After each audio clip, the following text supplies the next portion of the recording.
Muy buen día, mis queridos amigos.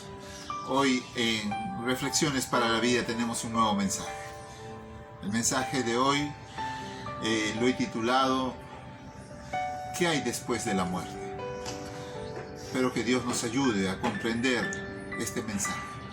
Permíteme hacer una oración.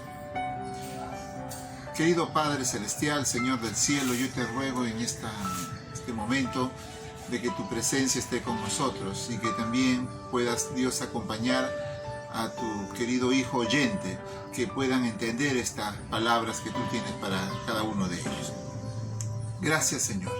Acompáñanos en el nombre de Jesús. Amén.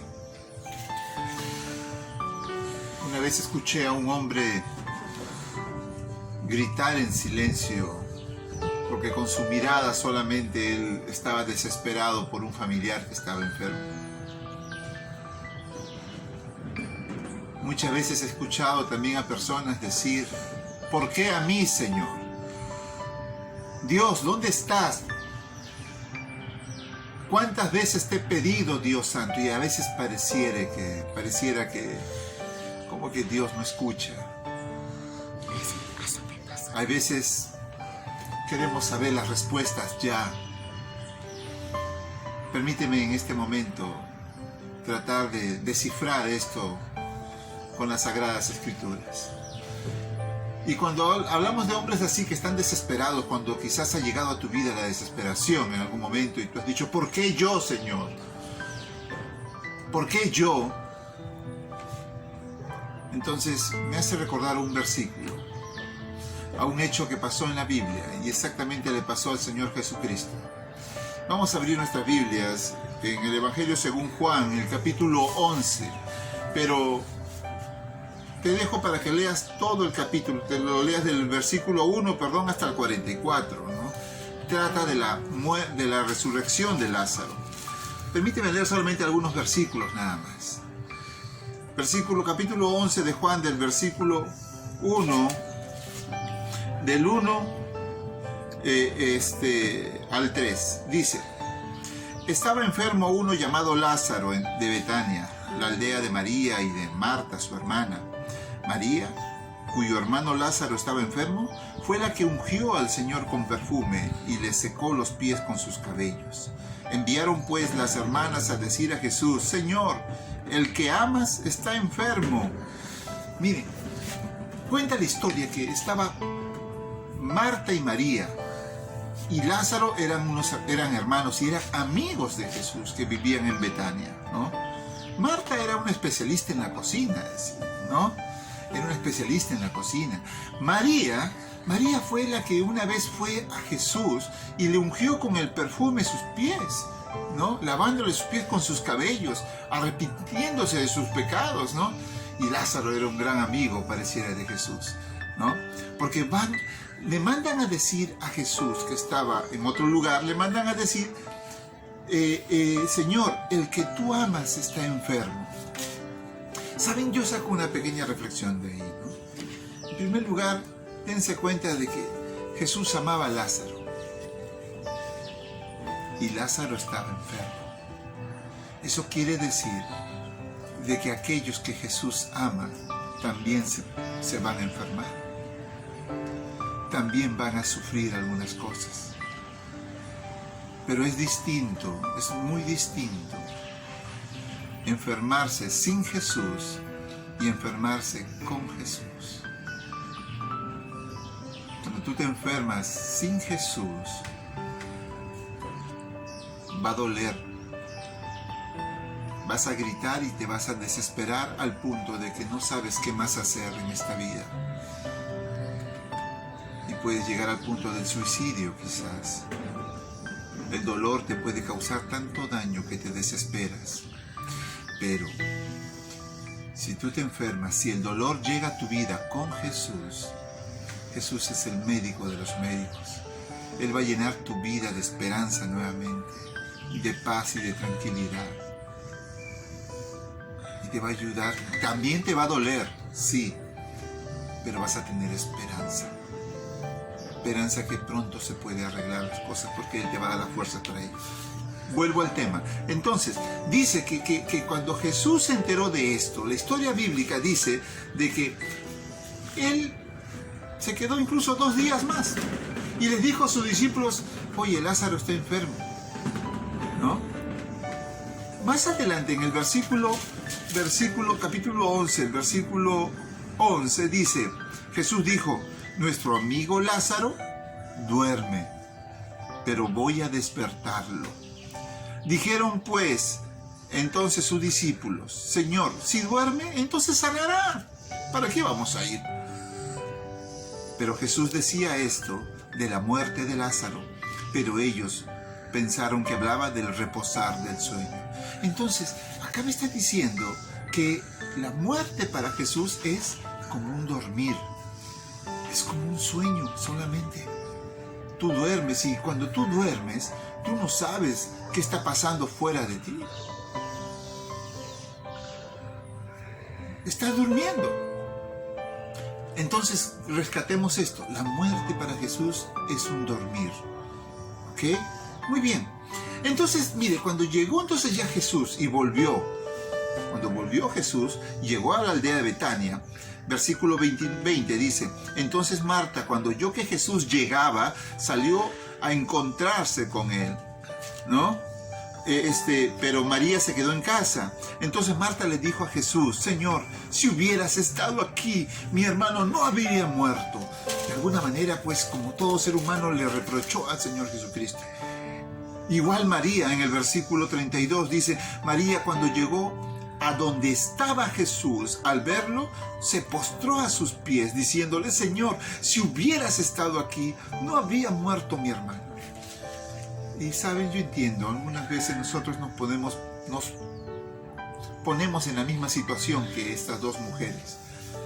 Cuando sentimos que lo hemos perdido, cuando sentimos que un familiar está muriendo o que ya murió, cuando sentimos de que el trabajo, las puertas se nos cierran y es injusto lo que nos pasa, muchas veces podemos decirle al Señor, ¿dónde estabas, Dios, cuando me pasaba esto?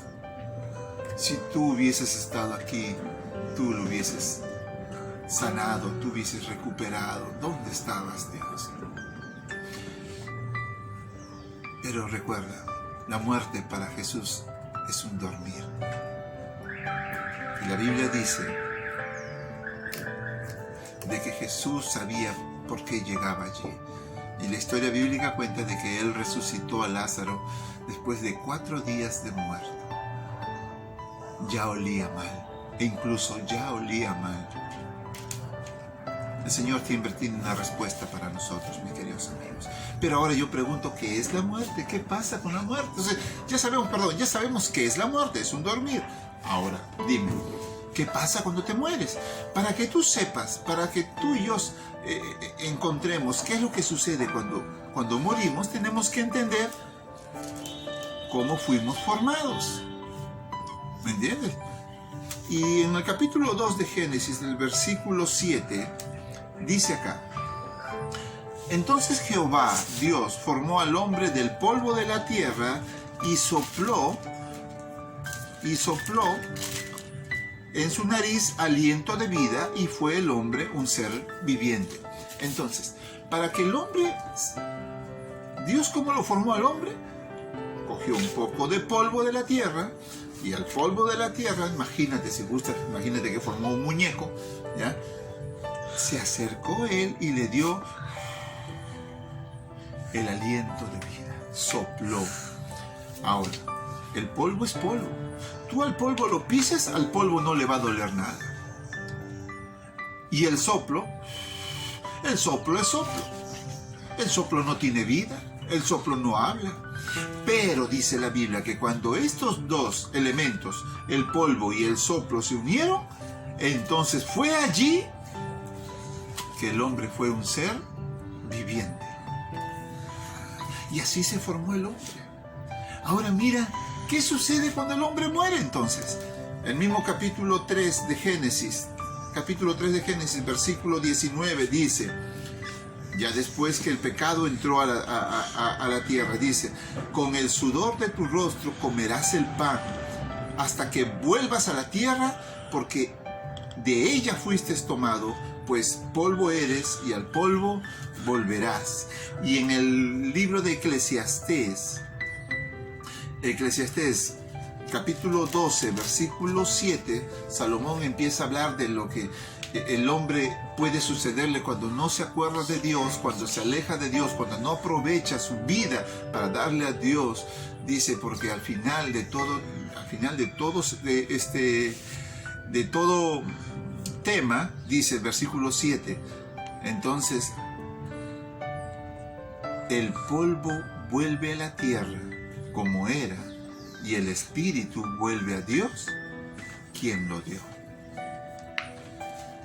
Hermanos, cuando el hombre muere, pasa lo inverso a lo que fue, como fue formado. El polvo, el cuerpo, vuelve a ser polvo. Y eso está comprobado. Tú mueres hoy, 50 años después, posiblemente, según el clima, antes o después, no lo sé. Pero tu cuerpo vuelve a ser polvo. ¿Y el espíritu? No. Dice que el espíritu es el soplo, ¿no? Dios, ¿cómo lo dio? Soplando. Y cuando tú te mueres, cuando yo me muera y todos vamos a pasar por ello, el espíritu vuelve a Dios. ¿Quién lo dio? Así es, mis queridos hermanos. Pero la diferencia está de que cuando tú mueres confiando en Cristo, la muerte es distinta. Primera Tesalonicenses, capítulo 4. Primera Tesalonicenses, capítulo 4. El versículo 13 en adelante te cuento esta hermosa historia y termino con esto. Tampoco queremos, hermanos, que ignoréis acerca de los que duermen, para que no os entristezcáis como los otros que no tienen esperanza. Si creemos que Jesús murió y resucitó, así también traerá Dios con Jesús a los que durmieron en él. Por lo cual os decimos esto en palabra del Señor, que nosotros que vivimos, que habremos quedado hasta la venida del Señor, no precederemos a los que durmieron. El Señor mismo, con voz de mando, con voz de arcángel y con trompeta de Dios, descenderá del cielo. Entonces los muertos en Cristo resucitarán primero. Luego nosotros, los que vivimos, los que hayamos quedado, seremos arrebatados juntamente con ellos en las nubes para recibir al Señor en el aire, y así estaremos para siempre con el Señor. El apóstol Pablo nos dice: tampoco quiero que ignores y no estés triste sin esperanza. Es natural que uno se ponga triste cuando un ser querido muere, porque ya no lo vas a ver, al menos en algún tiempo. Es natural. Pero si tu ser querido, si tu hijo, si tu padre descansó en el Señor, hay una esperanza. La esperanza está que Él los va a resucitar. Porque si tú crees que Jesús murió pero también resucitó, dice la Biblia que Él va a resucitar a sus hijos cuando el Señor Jesús vuelva por segunda vez. ¿Dónde están mis parientes en este momento? No están. Están durmiendo. Pero pronto, cuando el Señor Jesús venga por segunda vez, con el mismo poder que Él creó al ser humano, con la misma fuerza y poder de su palabra, Él volverá a recrearlos. El polvo se juntará nuevamente con el aliento que Él volverá. Y nuevamente tu papá, tu mamá, tus hermanos, tus amigos van a resucitar, pero esta vez para vida eterna en Cristo Jesús. Por eso hoy, mis queridos amigos y hermanos, necesitamos estar listos y dispuestos a aceptar a Cristo en nuestro corazón. Confiar en que Él venció la muerte. Y los que creen también lo harán. Así que, si nos toca hoy llorar, lloremos, pero con esperanza. Esa esperanza que te la da el Señor Jesucristo en su segunda venida. Que Dios te bendiga. Que el Señor te ayude a seguir adelante. Vamos a orar. Querido Padre Celestial, mi Dios del cielo, yo necesito en este momento, Dios, que tú puedas ayudar a todas las personas que han escuchado este mensaje. Que puedas permitir, Dios, de que sea comprendido y aceptado por ellos en sus corazones. Tu palabra dice que tú volverás por segunda vez. Y cuando tú vuelvas, Señor, tú nos devolverás, permitirás de que nuestros seres queridos, nuestros amigos que murieron, confiando en ti, ellos van a resucitar nuevamente. Y van a resucitar para una vida eterna, para siempre contigo. Yo quiero estar listo para ese día. Yo quisiera estar allí, Señor. Ayúdame, Dios, a seguir adelante y ayuda a cada uno de mis amigos aquí. Hace que ellos abran sus corazones y te acepten a ti, Dios, como su único Salvador. Gracias, Padre eterno, en el nombre de Jesús. Amén. Mi querido amigo, yo te ruego que sigamos orando y sigamos confiando en Dios. Y por favor, recuerda una cosa, ¿no? Deja tus comentarios aquí, ¿no? Las preguntas que podamos seguir conversando, tus pedidos de oración. También te dejo mi WhatsApp para poder conversar, algún pedido de oración. Pero en especial también quiero que pongas un like, ¿no? Es importante esas cositas porque nos ayudan a que este mensaje llegue a más personas, ¿no? Mi único interés es de que estas reflexiones lleguen a muchas personas y comparten. Y ayúdame a compartir este mensaje. Muchas gracias. Que Dios te bendiga.